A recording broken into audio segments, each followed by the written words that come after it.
Leo, I'm gonna turn to you. I want to start addressing some of the specific challenges in ADC process development. I'm gonna pick on you, Leo, because the most recent column that I worked on with you, I think we titled "Leading with the Linker," based on some of Debiopharm's work in linker technology. Poor stability is often, a derivative of linker instability, which could allow the payload to break free, as we know, prior to the antibody reaching its target, causing all sorts of dangerous side effects. So tell us, Leo, a little bit about recent advances in linker stability, how that's being addressed in process development, and how perhaps, if you can, speak to how we're doing it quickly. Yeah, I think the traditional technologies, and particularly the cysteine conjugation, which is in most approved ADCs, led to first complete linker payload detachment, because you had this retromichael reaction between the cysteine and the maleimide. And nowadays, there are ways to circumvent that. That's something that we are using in-house, stabilized cysteine conjugation, which allows you to make cysteine ADCs even at DAR4 or even DAR8 without any issues, without this liability, so that you can use any antibodies without engineering, so which is a big advantage. And then there is the linker stability per se. Some of the traditional cathepsin B cleavable linker had several issues. For example, in mouse, they could be cleaved by a carboxylesterase, one that prevents getting good assessment of your efficacy.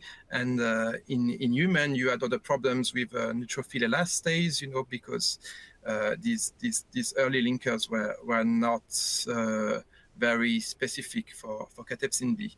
Here at Debiopharm, we redeveloped our own cathepsin B cleavable linker, which is cleaved by exopeptidase activity of cathepsin B, and the linker we have developed are very selective for cathepsin B. The data we've shown in house, so we can get also good serum stability, good plasma stability in vitro, and we hope to leverage on this high DAR, highly stable ADCs. Yeah, that has been our approach, and I think stability is important. Although some ADCs have made it to the clinic without good stability, and there is a debate there. If you look at Trodelvy, the ADC is really unstable. If you look at the linker itself, that it is going to be unstable, and it probably explains some of its success, because for this TROP2 target, maybe you need something like that. Without going into detail, they probably have some sort of enhanced bystander in vivo, thanks to that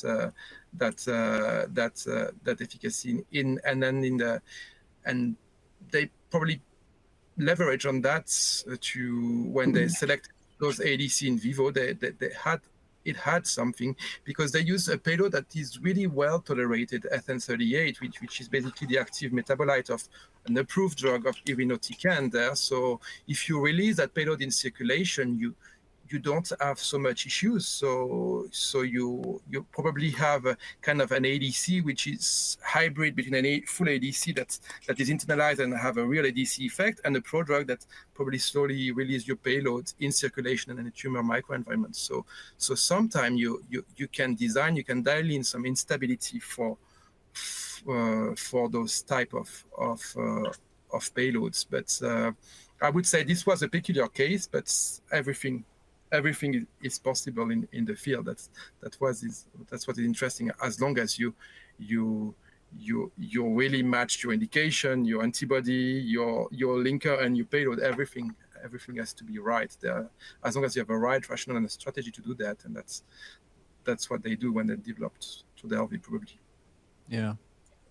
I want to get to another audience question. Monika mentioned early on the value of platform technology, and we have a question from Charles, who asks, with a large variety of bioconjugation chemistry, how feasible is it to create a quote-unquote platform and he follows that question up with, should multiple platforms be created specific to each type of conjugation chemistry, for example, site-specific or stochastic? Philipp, is that one that you might like to address? Yeah, for sure. No, I mean, traditionally is stochastic. They have in first and second generation of ADCs, and patients profited strongly from those type of ADCs. Now we at Araris work with a site-specific conjugation approach, where we try to stably attach the linker payload in one step, or where we actually attaching the linker payload in one step on the antibody, without having to engineer the antibody, and the linker payload really remains very stable attached on the antibody. And we have also put quite some effort in engineering the linker such that it's not releasing the payload systemically, so that it's really on spot delivered to the target. And we have also engineered the linker such that depending on the target, the payload is released either intracellularly or extracellularly, and by intracellularly even if it's endosomally or lysosomally. Because when we, for example, use MME or more potent payloads, we try to really avoid that the payload is, let's say, released like systemically, but only in the lysosome. So that it's more specifically delivered compared to topoisomerase 1 inhibitor, for example.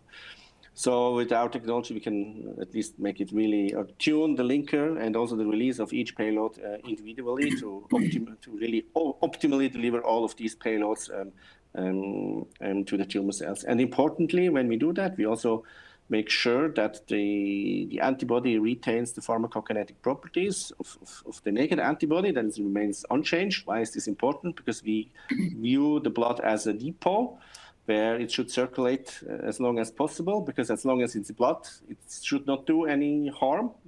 While when ADCs have a shorter half-life, then you have metabolism, or the ADC will get metabolized, releasing the payloads, either, of course, then in the cells, which has taken up then the ADC, and also in the bloodstream, which then causes unwanted side effects and the high and fast accumulation of the payload actually in the bloodstream. While with our ADCs, we try to avoid that, so that it really circulates very long in the bloodstream and really can accumulate and have a really very good tumor penetration. So that's our vision here with our Araris, and that's how we engineer actually the ADCs and think about ADCs.